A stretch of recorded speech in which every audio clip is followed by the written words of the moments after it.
pun kita kena rawat. Dan fizikal dia bukan hanya dengan semata-mata kita makan ubat je kalau buat fizikal. Tapi dalam masa sama kita kena ubah cara hidup baru. Yes. Selamat tahun baru. Lai kongkek. Selamat tahun baru juga. Okey. Satu kita bercerita pasal minda. Okey, minda kita dah ulang lah. Bab spiritual. Okey. Bab spiritual. Okey. Bab spiritual kita okey. Dia ada bahagian dia. Dia ada bahagian dia. Spiritual.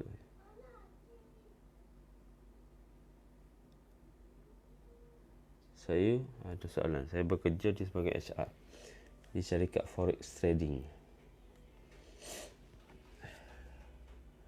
Lebih baik kalau ada pilihan lain, cari kerja lain. Okey, kalau forex tu macam tu, dah ada ijma' ulama' dah. Yang berkait dengan dia pun semua satu kali jalan.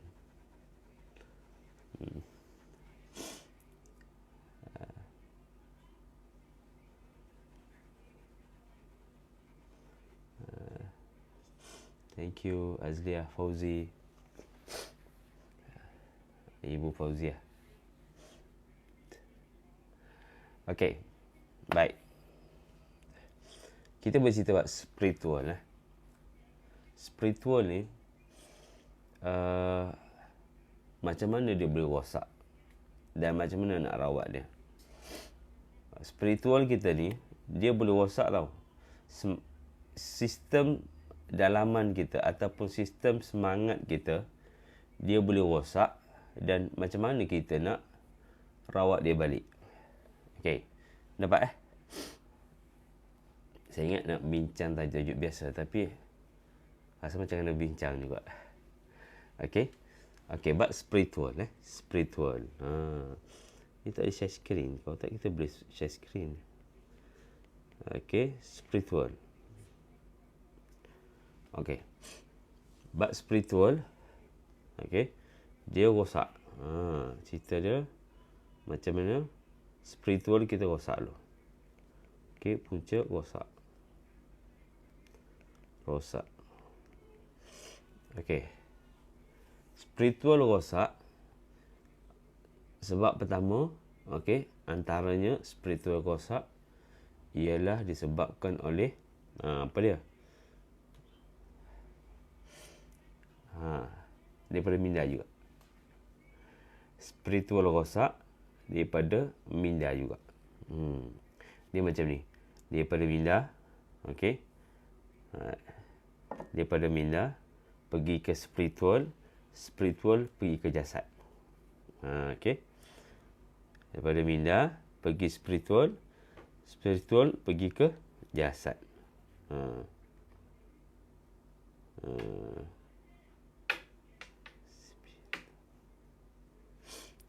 Gitu. Tengah tidur seluar pedih dada. Nampak kongkong sebab apa? Okey. Sendawa pedih dada sampai kerongkong. Tengok apa yang Mili dah guna. Makan, ada stres tak, ada gaduh tak, tu kena cek. Ataupun makan lewat lepas tu tidur. Pun jadi juga macam tu Mili. Okey, ataupun makan kari pun jadi juga macam tu. Okey, dia akan jadi juga macam tu. Okey. Yang pertama, dia punya flow dia, punca rosak dia ialah daripada serangan daripada minda tadi. Okey. Okey, punca dia ialah daripada minda. Minda kita. Minda kita daripada minda, pemikiran kita. Bila banyak sangat kita fikir, okey, macam Mili kan, Mili dah sihat, tapi kenapa lagi simptom-simptom tu masih ada? Okey, Tadilah yang pertama daripada minda kita. Kerana kita dah buat tindakan, tapi minda kita masih tak percaya yang kita dah sihat. Okey, pemikiran kita masih lagi was-was dengan proses sembuh kita. Okey, itu yang berlaku. Okey, minda kita masih tak boleh terima tentang proses perubahan kesihatan kita. Jadi minda ni akan provoke sistem tubuh. Okey, last sekali apa yang kacau? Spiritual kita, semangat kita. Okey, dapat sangat ni. Okey, apa lagi perosak? Okey, apa perosak kita punya spiritual kita? Perosak spiritual kita ialah suasana. Okey, suasana. Suasana ni akan merosakkan kita punya minda juga. Suasana. Okey, suasana akan merosakkan spiritual, silap. Suasana yang baik akan mempengaruhi proses sembuh. Suasana yang tak baik, suasana suka gaduh, suasana suka buat ni, suka buat tu, suka buat benda negatif. Okey, bila itu semua berlaku, apa jadi pada sistem tubuh kita? Okey, sistem tubuh bahagian semangat akan mula lemah, akan mula mengikuti. Sebab tubuh kita ni degil macam mana pun, otak memang degil. Otak dia ikut logik. Tapi semangat dia ikut dengan ni, apa orang panggil? Suasana ataupun roh ataupun kita kata apa? Persekitaran. Okey, persekitaran tu kita punya semangat akan berubah. Saya buat contoh. Kita pergi majlis-majlis zikir, majlis-majlis selawat. Okey, majlis-majlis selawat. Okey, bila kita dalam keadaan sedih, rasa macam dah tak ada harapan, dah tunggu masa nak meninggal ni semua. Okey, kita rasa tu semua. Okey, dan kita pergi join majlis-majlis selawat. Kita pergi join majlis-majlis zikir. Kita pergi join majlis kerohanian lah maksud saya. Okey, majlis kerohanian. Bila kita join majlis kerohanian tu, apa akan jadi? Korang perasan tak? Kita akan rasa tenang, kita rasa macam walaupun masalah tu ada lagi, tapi kita dah boleh cool down, kita boleh berfikiran dengan waras, kita boleh buat benda tu dengan orang kata dengan tenang. Okey, dia boleh mengubah suasana kita. Okey, dia boleh mengubah cara berfikir kita, dia mengubah kita punya semangat. Okey, daripada tadi sedih, sekarang dah rasa sayang sangat, rindu sangat nak jumpa Nabi. Sebab apa? Ubah suasana tadi. Okey, ubah suasana. Nampak ni? Suasana. Okey, minda, suasana. Okey, apa lagi yang akan merosak? Sebab apa yang merosak tu, itulah ubat dia. Okey, macam mana orang ambil racun, ubat racun ular, orang ambil daripada racun tu juga.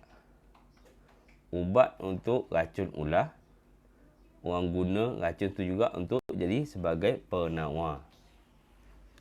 Okey, nampak ni? Begitu juga dalam spiritual punya problem. Semangat kita berlaku kurang semangat. Biku rasa macam tak larat, rasa macam jadi macam tu. Okey. Jadi bila kita ubah suasana, bila tak larat apa semua, itu sebab untuk orang lelaki-lelaki rajin-rajin lah. Okey, rajin-rajin pergi masjid. Mata kabur dan jauh. Yes. ways of life. Memang antara kesan. Okey, antara kesan daripada angin gastric GERD ni akan serang pada mata. Tengok benda pun tak nampak. Yes. Mata akan jadi silau, mata akan jadi rabun, antara kesan dia. Tapi kalau awak jadi kesan rabun dan silau tu disebabkan oleh angin ni, insya-Allah awak akan dapat penglihatan balik. Mata awak akan jadi terang balik lepas awak rawat angin gastric GERD ni, insya-Allah. Itu pengalaman saya lah, pengalaman saya sendiri.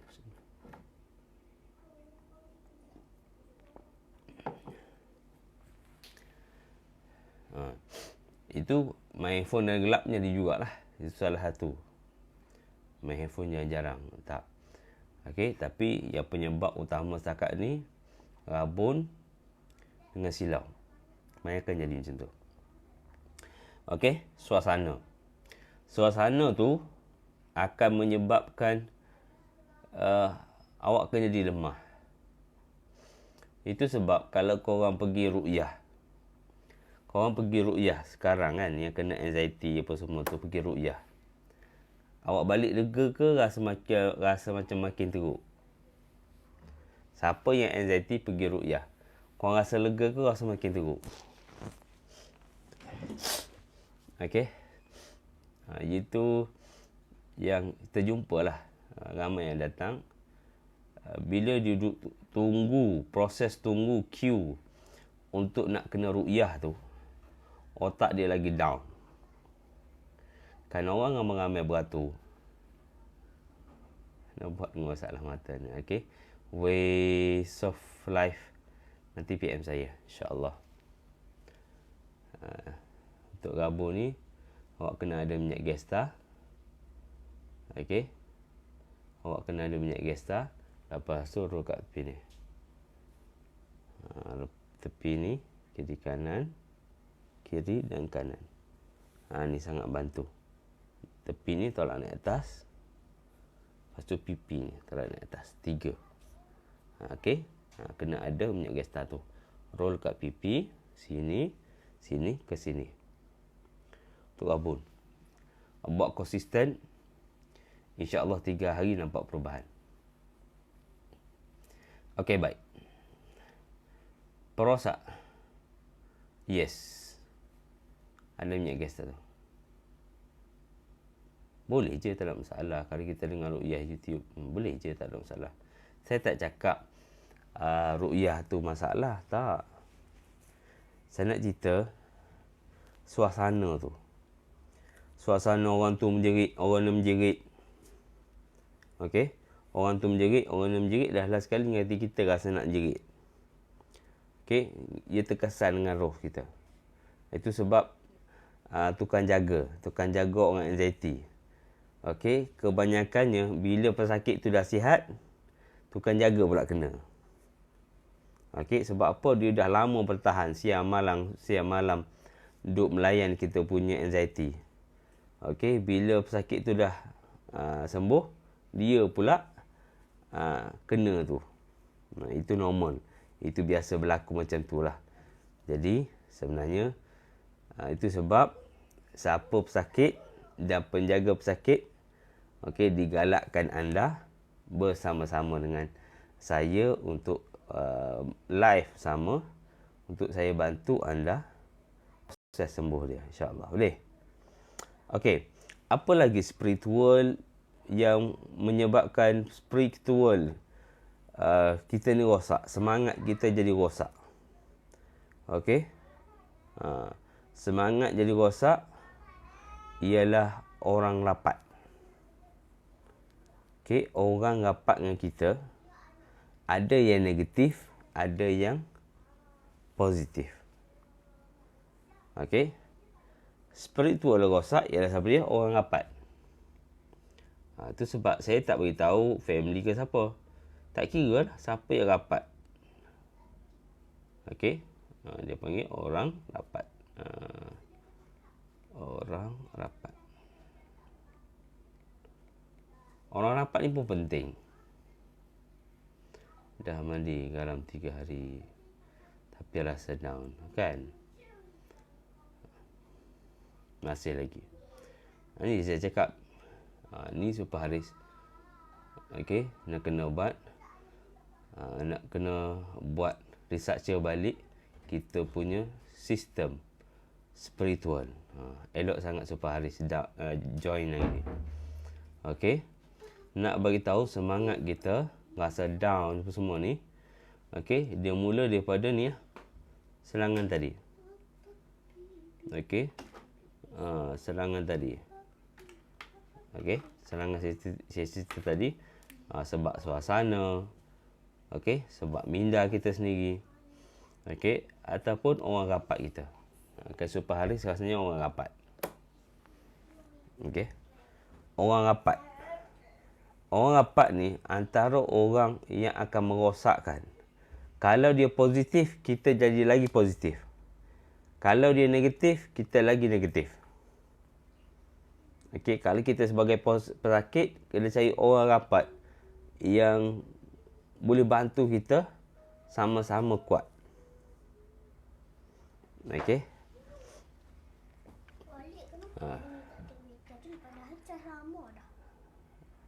Semalam lagi. Dah tekan talah. Tekan talah lah tu. Tekan apa? Tekan kat bilik balik. Tekan kat bilik balik. Ada cas kat bilik balik. Di sana. Okey. Orang rapat ni, dia sangat-sangat penting tau. Dia sangat-sangat penting. Anda pilih. Okey. Lepas tu nak jadikan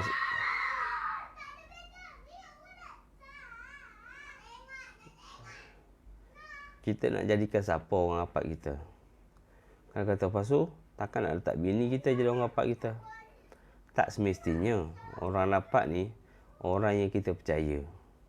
Tapi kalau orang percaya tu sendiri adalah pun negatif juga, negatiflah kita.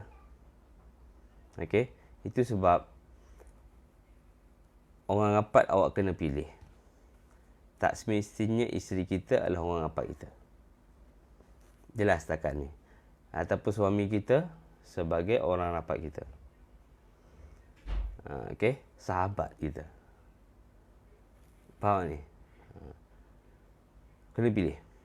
Sebab dia ni, kalau orang rapat ni jenis beriman, jenis orang kata apa banyak dia punya amalan-amalan ni. Okey, kita boleh tengok dia pun rajin lima waktu pergi masjid.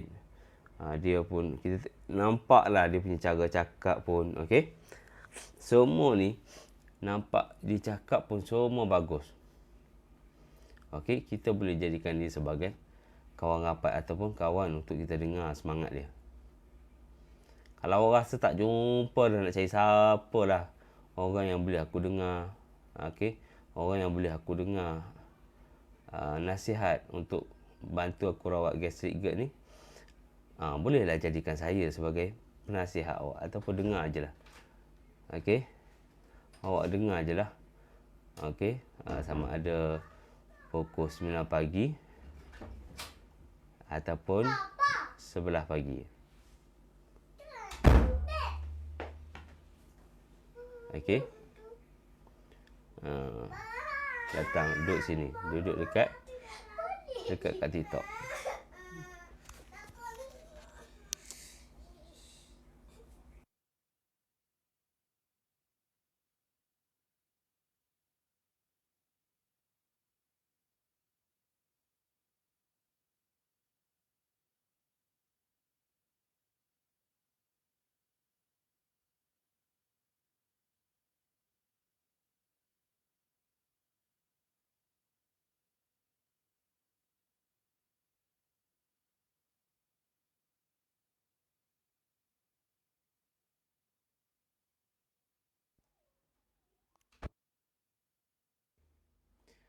Okey, orang rapat Orang rapat penting awak kena jaga.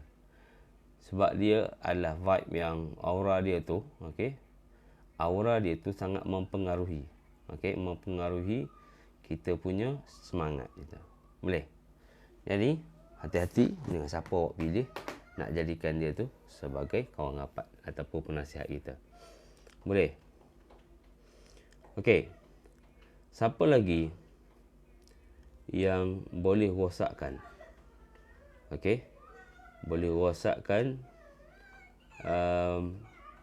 kita punya spiritual kita. Okey.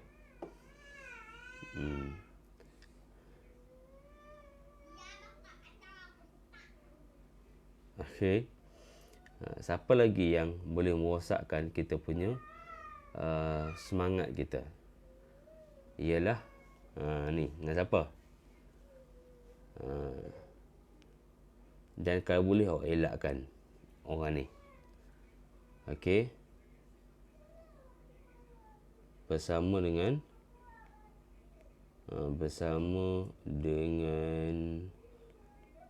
orang bodoh.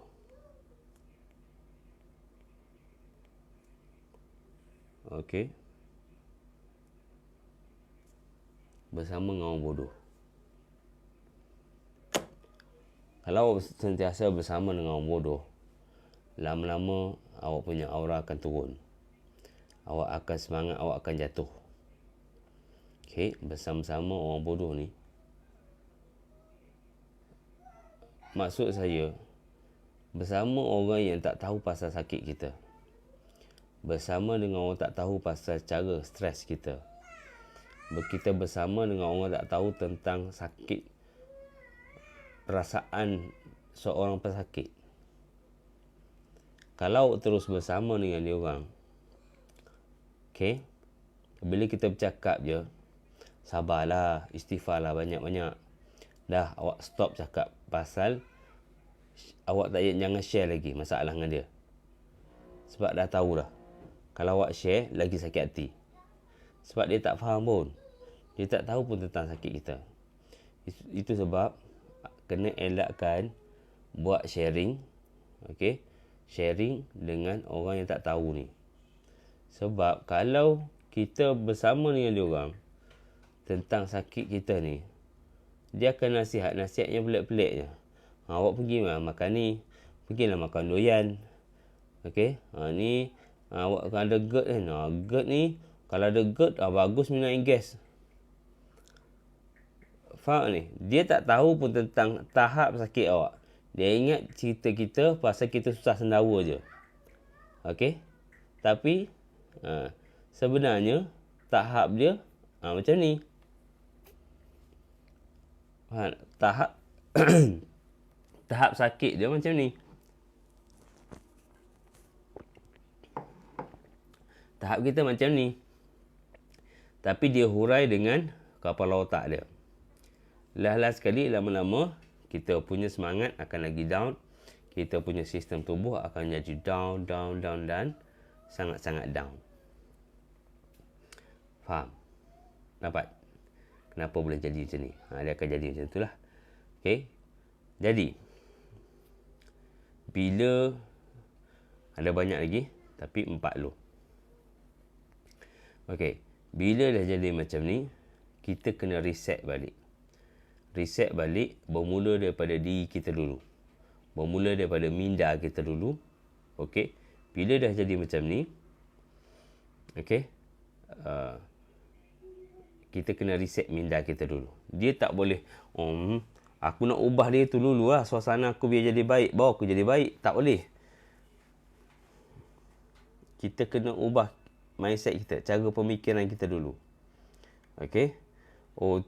Saya ada duduk dengan orang bodoh ni dengan saya punya pasangan lah. Tak boleh macam tu. Lepas tu, awak nak putuskan bercerai, awak nak sihat. Tak boleh. Bukan tu cara dia. Ataupun, saya ada orang rapat saya ni, orang negatif. Negatif sahaja, tapi dia rapat dengan saya. Kalau ada masalah dia, orang kuat tolong saya. Jadi, kan, kalau awak nak ubah orang tu dulu, sampai bila awak takkan sihat? Jadi, caranya ialah kita ubah kita punya mindset, minda kita dulu. Okey, amalan-amalan kita yang kita kena baiki. Baik. Dia ada amalan yang kita duk amal sekarang. Okey, yang seterusnya ialah percakapan yang baik-baik. Sama ada cakap dengan mulut ataupun cakap dari diri. Tiba-tiba ada bercakap kan. Korang ada anxiety, memang ada masalah tu. Okay, kita akan nadi kita ada bercakap suara kita. Okay, ada orang ada 2 suara. Ada orang sampai 5 suara. Okay, ada orang sampai 20 suara. 20 karakter. Okay, dalam diri dia sampai ada 20 karakter. Kenapa jadi macam tu? Dah stres sangat lah tu. Dah teruk sangat lah tu sistem tubuh dia tu. Sampai dah jadi 20 karakter. Itu normal. Itu sebab awak kena kawal dia orang. Jangan dia orang ni, okey, biarkan dia orang ni terlalu berkembang sampai dia kembang dengan jayanya. Okey, sampai dia orang jadi besar dengan jayanya. Jangan. Okey. Kena kontrol dia mula daripada diri kita. Okey. Yang pertama. Okey, nak kawal minda ni, nak kawal minda daripada dia kacau spiritual. Okey, mulakan dengan amalan-amalan istiqamah. Mulakan dengan amalan-amalan istiqamah. Amal sunat selain wajib. Okey. Untuk nak kawal minda daripada kacau spiritual, yang pertama ialah amal wajib. Okey, amal wajib. Amal wajib 5 waktu.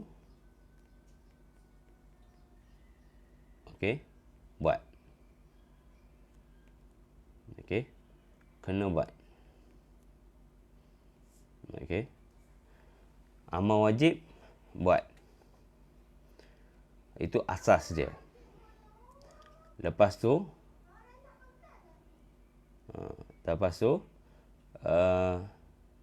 amal sunat, okey. Okey, amal sunat. Okey, amal sunat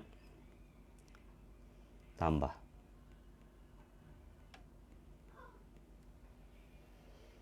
Okey, cara kita nak kawal minda supaya kita ni bergantung, ada pergantungan kita dengan Allah. Amal wajib 5 waktu solat harian tu usahakan buat. Usahakan buat. Jangan tinggal. Contoh main subuh tadi. Okey, bangun pukul 11. Bangun pukul 11, bangun-bangun sembahyang lah. Oh, dah terlebih. Subuh dah habis waktu dah, tak boleh solat dah subuh. Siapa kata tak boleh solat subuh? Okey, dah aku tersedar pukul 11. Bangun sembahyang je lah. Sembahyang lah, kodor pun. Okey, sembahyang. Dan seterusnya adalah amalan sunat. Okey, amal sunat tu buat. Okey, amal sunat tambah. Contoh, sekurang-kurangnya, okey, istighfar 100 kali pagi, 100 kali petang. Astaghfirullahalazim ataupun astaghfirullah innahu kana ghaffara. Astaghfirullah innahu kana ghaffara. Okey, tambah amal sunat. Tambah amal sunat je. Okey. Tambah amal sunat. Okey, mula dengan istighfar. Istighfar. Okey, 100 kali. Pagi dan petang.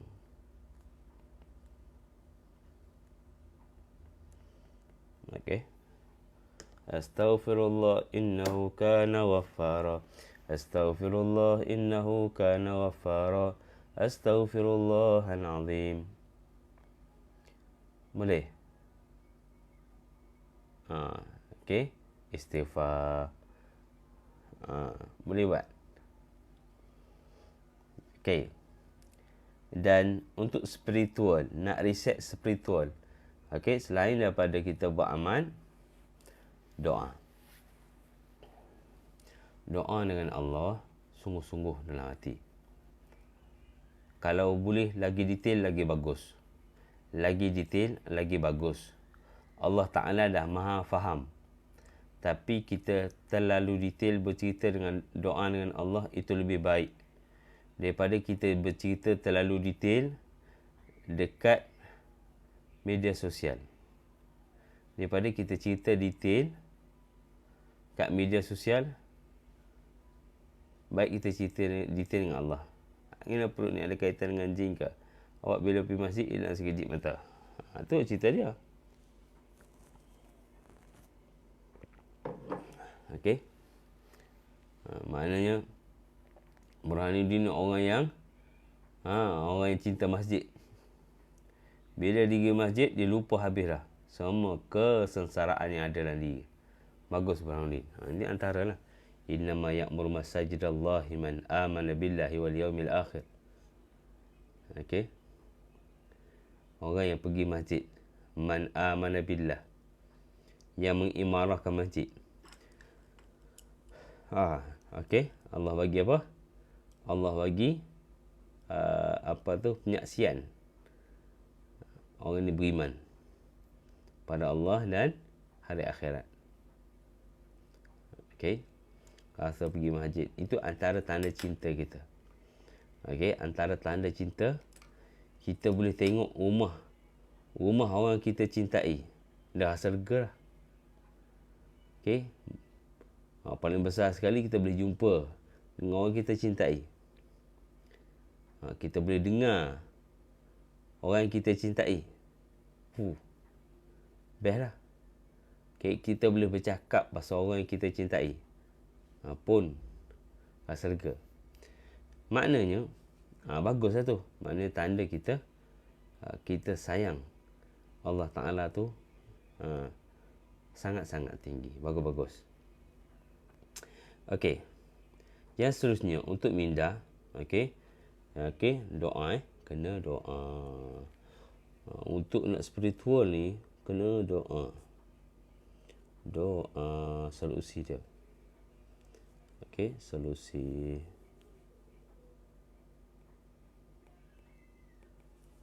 Okey, solusi dia kena doa. Buat amalan istiqamah walaupun satu. Okey, tak boleh buat amal pelik-pelik Ustaz. Nak suruh baca Yasin, baca satu muka rasa nak muntah. Okey, tak payah. Buat istighfar. Takkanlah istighfar tak mau buat. Saja malas lah kalau istighfar tak buat. Okey, datang sini lah. Nanti saya siku atau pijak-pijakkan. Kan? Boy mak. Sampai macam tu pun tak nak buat. Boleh je insyaAllah. Okey. Okey, nampak Jadi spiritual kita ni boleh dikacau. Tapi dia boleh baiki insyaAllah. Jadi tu sebab kadang-kadang yang berlaku ni, dia bukan serang otak lah. Dia serang semangat kita. Dia serang fizikal. Dan next, fizikal akan ikut sakit. Okey, fizikal akan ikut ketak dada. Fizikal akan jadi ikut pening kepala. Dia akan ikut pedih perut. Dia akan ikut kita punya sendi, sakit-sakit sendi. Itu normal berlaku. Okey, itu normal berlaku. Jadi insyaAllah, cuba cek balik. Nak ceritanya, bila awak kena gastric anxiety ni, bila dia serang, dia tak serang awak punya perut je. Dia tak serang awak punya dada je. Tapi dia akan serang awak punya spiritual ataupun semangat awak untuk sihat. Dan dia akan serang awak punya mindset awak. Dia akan serang mindset kita. Sampai kita rasa macam betul-betul lemah, tak nak bangun, rasa nak tidur je. Itu biasa tu kesan-kesan daripada serangan-serangan mental dan spiritual. Jadi cuba perbaiki dan insyaAllah untuk next malam ni kita akan sambung cerita ni lebih detail macam mana proses kita nak sihat daripada gastric anxiety nanti. Okay, thank you yang join. InsyaAllah nanti kita akan share lagi untuk masalah gastric dan anxiety. Okay, terima kasih yang join walaupun setengah jam. Assalamualaikum warahmatullahi taala wabarakatuh.